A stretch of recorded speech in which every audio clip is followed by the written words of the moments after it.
तो दोस्तों 2025 परीक्षा को लेकर आज हम देखेंगे क्लास 10 साइंस का बहुत महत्वपूर्ण ऑब्जेक्टिव क्वेश्चन। तो चलिए शुरुआत करते हैं।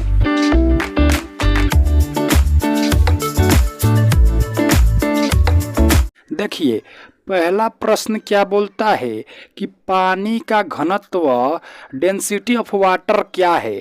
तो जो डेंसिटी ऑफ वाटर होता है ना वो 1 किलोग्राम प्रति मीटर क्यूब होता है। तो हमारा सी ऑप्शन बिल्कुल सही हो जाएगा। आइए देखते हैं अगले प्रश्न को। अगला प्रश्न क्या बोलता है, सारा क्वेश्चन इंपॉर्टेंट है तो वीडियो को अंत तक देखिएगा। ओके, देखिए दूसरा प्रश्न क्या बोलता है, प्रकाश का वेग क्या है, स्पीड ऑफ लाइट क्या है। तो speed of light 3 lakh meter प्रति सेकेंड होता है, जिसे हम 3 गुणे 10 की पावर 8 भी बोल सकते हैं। तो हमारा ये ऑप्शन बिल्कुल सही हो जाएगा। आइए देखते हैं अगले प्रश्न को। अगला प्रश्न क्या बोलता है, रासायनिक अभिक्रिया में ऊर्जा का क्या होता है। तो रासायनिक अभिक्रिया में उत्सर्जन भी होता है ऊर्जा का, अवशोषण भी होता है। तो ये दोनों होता है, तो हमारा दोनों ऑप्शन बिल्कुल सही हो जाएगा। उपयुक्त दोनों, यहाँ पे सभी लिखा गया लेकिन उपयुक्त दोनों।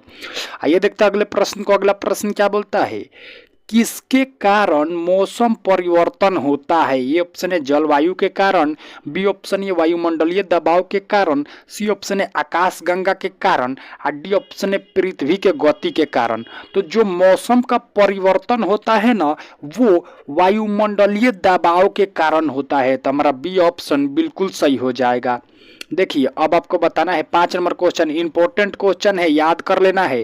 तंत्रिका तंतु किसे कहते हैं। तो तंत्रिका तंतु हम तंत्रिका कोशिका के समूह को कहते हैं। तो हमारा सी ऑप्शन बिल्कुल सही हो जाएगा। देखिए 6वां क्वेश्चन आ चुका है भाई। अगर आप अभी तक हमारे चैनल को सब्सक्राइब नहीं किए तो सब्सक्राइब कर दीजिए और अपने दोस्तों में भी शेयर कर दीजिए। देखिए 6वां प्रश्न क्या बोलता है, विकिरण के प्रकार कौन से हैं। ए ऑप्शन है पैराबैंगनी और इंफ्रारेड, सी ऑप्शन है एक्स किरण और गामा किरण, और सी ऑप्शन है रेडियोधर्मी और माइक्रोवेव, और डी ऑप्शन है ये सभी। तो ये सभी भाई विकिरण के प्रकार हैं। तो हमारा डी ऑप्शन बिल्कुल ही सही हो जाएगा। देखिए 7वां प्रश्न, ये भी इंपॉर्टेंट है, पानी के घोल में किसका मिश्रण होता है। ए ऑप्शन है सॉल्यूट और साल्वेट का, अब बी ऑप्शन लवण और शर्करा का। तो जो पानी के घोल में मिश्रण होता है ना उस सॉल्यूट और साल्वेट का होता है। तो हमारा ये ऑप्शन बिल्कुल सही हो जाएगा। ये देखते हैं अगले प्रश्न को। अगला प्रश्न क्या बोलता है, बहुत ही इंपॉर्टेंट क्वेश्चन है, आपके बोर्ड एग्जाम में कई बार आ चुका है कि ध्वनि का गति स्पीड ऑफ साउंड सबसे अधिक किस माध्यम में होता है। ए ऑप्शन है हवा में, बी ऑप्शन है पानी में, सी ऑप्शन है ठोस में, डी ऑप्शन है गैस में। तो जो भाई ध्वनि की गति होती है ना सबसे अधिक ठोस में होती है। तो हमारा सी ऑप्शन बिल्कुल सही हो जाएगा। आइए देखते हैं अगले प्रश्न को। अगला प्रश्न क्या बोलता है, बिजली का प्रवाह किस में होता है। ए ऑप्शन है चालक में, बी ऑप्शन है अर्धचालक में, और सी ऑप्शन है इंसुलेटर में, या डी ऑप्शन है उपयुक्त सभी। तो जो बिजली का चालक होता है ना भाई बिजली का जो प्रवाह होता है वो चालक में पूरा बढ़िया होता है, और चालकों में तनी तनी हो जाता है। आ जो इंसुलेटर है ना ये विद्युत का चालक नहीं करता है, ये ओकर विद्युत का विरोध करता है। ये भी आपको साथ में याद कर लेना है। ये देखते हैं अगले प्रश्न को। अगला प्रश्न क्या बोलता है, स्नायु तंतु किसमें पाए जाते हैं। ए ऑप्शन है हड्डी में, बी ऑप्शन है मांसपेशी में, सी ऑप्शन है त्वचा में, डी ऑप्शन है रक्त में। तो ये जो भाई स्नायु तंतु है ना ये अस्थि मज्जा माने हड्डी में पाया जाता है। तो हमारा ये ऑप्शन बिल्कुल सही हो जाएगा। देखिए 11 नंबर क्वेश्चन क्या बोल रहा है, प्रकाश की तरंग लंबाई क्या होती है। ए ऑप्शन है प्रकाश की गति, बी ऑप्शन है वर्णक्रम, सी ऑप्शन है विद्युत चुंबकीय तरंग, डी ऑप्शन है उपयुक्त सभी। तो जो प्रकाश की तरंग लंबाई होती है ना वर्णक्रम होती है। तो हमारा बी ऑप्शन बिल्कुल सही हो जाएगा। देखिए 12 नंबर क्वेश्चन, शरीर में ऑक्सीजन का परिवहन किसके द्वारा होता है। ए ऑप्शन है लाल रक्त कणिका के द्वारा, बी ऑप्शन है सफेद रक्त कणिका के द्वारा, सी ऑप्शन है प्लेटलेट के द्वारा, और डी ऑप्शन है प्लाज्मा के द्वारा। तो आपको बताना है शरीर में ऑक्सीजन का परिवहन किसके द्वारा होता है। तो शरीर में ऑक्सीजन का परिवहन लाल रक्त कणिका के द्वारा होता है। तो हमारा ये ऑप्शन बिल्कुल सही हो जाएगा। आइए देखते हैं अगले प्रश्न को। अगला प्रश्न क्या बोलता है, किसके द्वारा रासायनिक ऊर्जा को यांत्रिक ऊर्जा में परिवर्तित होती है? आपको बताना है किसके द्वारा रासायनिक ऊर्जा यांत्रिक ऊर्जा में परिवर्तित होती है। ए ऑप्शन है पंखा के द्वारा, बी ऑप्शन है मोटर के द्वारा, सी ऑप्शन है बल्ब के द्वारा और डी ऑप्शन है कूलर के द्वारा। तो आपको बताना है किसके द्वारा रासायनिक ऊर्जा यांत्रिक ऊर्जा में परिवर्तित होती है। तो मोटर के द्वारा और कुछ इंजन ऐसे भी हैं उसके द्वारा भी हो सकती है। तो हमारा बी ऑप्शन बिल्कुल सही हो जाएगा। आइए देखते हैं अगले प्रश्न को। अगला प्रश्न क्या बोलता है? यो सॉरी यहाँ पे विद्युत ऊर्जा को भाई मोटर जो है यांत्रिक ऊर्जा में परिवर्तित करता है। ये आपको याद कर लेना है। 14 नंबर क्वेश्चन क्या बोलता है? न्यूटन की गति का पहला नियम क्या है? तो गति में परिवर्तन हमेशा बाहरी बल से होता है। तो हमारा जो ए ऑप्शन होगा वो बिल्कुल सही हो जाएगा। आइए देखते हैं अगले प्रश्न को। अगला प्रश्न क्या बोलता है? किसे पृथ्वी का चुंबकीय ध्रुव कहा गया है? ए ऑप्शन है भूमध्य रेखा को, बी ऑप्शन है उत्तरी ध्रुव को, सी ऑप्शन है दक्षिणी ध्रुव को और डी ऑप्शन है चुंबकीय क्षेत्र को। तो भैया पृथ्वी का चुंबकीय ध्रुव उत्तरी ध्रुव को कहा गया है। तो हमारा बी ऑप्शन बिल्कुल सही हो जाएगा। आइए देखते हैं 16 नंबर क्वेश्चन। ये क्या बोलता है?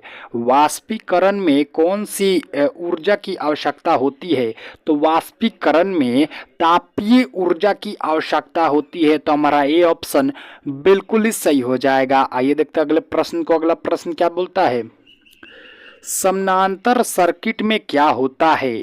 आपको बताना है समानांतर जब सर्किट होता है तब क्या होता है। तो भैया जो वोल्टेज होता है ना वो समान होता है। तो हमारा बी ऑप्शन बिल्कुल सही हो जाएगा। आइए देखते हैं अगले प्रश्न को। अगला प्रश्न क्या बोलता है? जीवित कोशिकाओं में कौन सा तत्व पाया जाता है? तो जीवित कोशिकाओं में कार्बन पाया जाता है। तो हमारा सी ऑप्शन हाइड्रोजन। तो इसमें हाइड्रोजन नहीं है तो कार्बन हमारा पाया जाता है। तो सी ऑप्शन बिल्कुल सही हो जाएगा। देखिए 19 नंबर क्वेश्चन क्या बोलता है? पानी का बर्फ में रूपांतरण किसका उदाहरण है? ए ऑप्शन है भौतिक परिवर्तन, बी ऑप्शन है रासायनिक परिवर्तन, सी ऑप्शन है दोनों और डी ऑप्शन है कोई नहीं। तो पानी से बर्फ में रूपांतरण भौतिक परिवर्तन का उदाहरण है। तो हमारा ये ऑप्शन बिल्कुल सही हो जाएगा। आइए देखते हैं अगले प्रश्न को। अगला प्रश्न क्या बोलता है? पृथ्वी की वायुमंडलीय परत में सबसे ज्यादा कौन सा गैस है?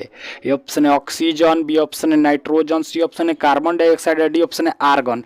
तो भैया पृथ्वी की वायुमंडलीय परत में सबसे अधिक नाइट्रोजन गैस है, लगभग 78% भाई नाइट्रोजन गैस है। तो आइए देखते हैं अगले प्रश्न को। अगला प्रश्न क्या बोलता है? कौन सा यांत्रिक काम का उदाहरण है? जल्दी बताइए कौन सा यांत्रिक काम का उदाहरण है? ए ऑप्शन है पानी का गर्म होना, बी ऑप्शन है बर्फ का पिघलना, सी ऑप्शन है घड़ी का घुमाव, डी ऑप्शन है किसी वस्तु को खींचना। तो भाई किसी वस्तु को खींचना एक यांत्रिक काम का उदाहरण है। तो ये हमारा डी ऑप्शन बिल्कुल सही हो जाएगा। ये देखते हैं अगले प्रश्न को। अगला प्रश्न क्या बोलता है? ध्वनि की गति किस पर निर्भर करती है? ए ऑप्शन है तापमान पर, बी ऑप्शन है द्रव्यमान पर, सी ऑप्शन है घनत्व पर और डी ऑप्शन सभी पर। तो ध्वनि की गति आपको याद कर लेना है कि तापमान पर निर्भर करती है। तो हमारा ये ऑप्शन बिल्कुल सही हो जाएगा। आइए देखते हैं अगले प्रश्न को। अगला प्रश्न क्या बोलता है? इंपॉर्टेंट क्वेश्चन है ये आपके बोर्ड एग्जाम के लिए। देखिए आपको क्या बताना है? आधुनिक परमाणु मॉडल का प्रतिपादन किसने किया? ए ऑप्शन है डॉक्टर जॉन डाल्टन ने, सी ऑप्शन है नील बोहर ने और सी ऑप्शन है आइंस्टाइन ने और डी ऑप्शन है मैक्सवेल ने। तो भैया आधुनिक परमाणु मॉडल का प्रतिपादन डॉक्टर जॉन डाल्टन ने किया। तो हमारा ये ऑप्शन बिल्कुल सही हो जाएगा। आइए देखते हैं अगले प्रश्न को। अगला प्रश्न क्या बोलता है? किसे पदार्थ का परमाणु कहा जाता है? ए ऑप्शन है आयन को, बी ऑप्शन है अणु को, सी ऑप्शन है परमाणु को, डी ऑप्शन है उपयुक्त सभी। तो जो भाई अणु होता है ना ये परमाणुओं से छोटा होता है तो इसको हम पदार्थ का परमाणु कहते हैं। तो हमारा बी ऑप्शन बिल्कुल ही सही हो जाएगा। और हाँ, जितने बच्चे वीडियो को लाइक नहीं किए हैं लाइक कर दीजिए, चैनल को भी सब्सक्राइब कर दीजिए साथ में। देखिए 26वां क्वेश्चन क्या बोलता है? एलेक्जेंडर ग्राहम बेल ने किसका आविष्कार किया था? ये ऑप्शन है रेडियो एक्स का, बी ऑप्शन है टेलीफोन का, सी ऑप्शन है टीवी का, डी ऑप्शन है बल्ब का। तो एलेक्जेंडर ग्राहम बेल ने टेलीफोन का आविष्कार किया। तो हमारा बी ऑप्शन बिल्कुल ही सही हो जाएगा। इसी के साथ आज के VVI ऑब्जेक्टिव क्वेश्चन का सेशन होता है समाप्त। मिलते हैं कल आपसे नए ऑब्जेक्टिव वीडियो में। तब तक आप हमारे चैनल सीधा क्लास को सब्सक्राइब कर दे और अपने दोस्तों में भी शेयर कर दे जी। धन्यवाद।